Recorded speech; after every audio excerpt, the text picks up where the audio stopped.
তো hello guys, তো আমরা এখন এসেছিলাম বাজারে। তো এখানে বাপি আছে, বাপি এখন বোনের জন্য প্যাম্পাস কিনছে। এইখানে প্যাম্পাস কিনছে আর এদিকে পাশেই জামা কাপড়ের দোকান। আমাদের ঘরের কাছেই বাজার।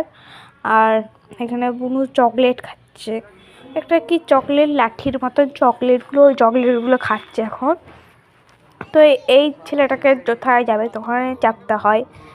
তো এখানে দেখো এখন দুর্গাপুজো লাইট খুলেনি, তখন সরস্বতী বলছি, সরি, লক্ষ্মী পুজো হচ্ছে।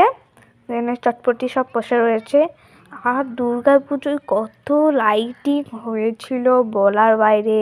আর এখনো কত অন্ধকার। এখন ঢুকছি, এখন এই সাইডগুলোতে কত লাইটিং দিয়েছিল, এই প্যান্ডেলের উপরগুলোতে অনেক লাইটিং দিয়েছিল। এখন কিছুই নেই। তো মার্কনির প্যান্ডেলটা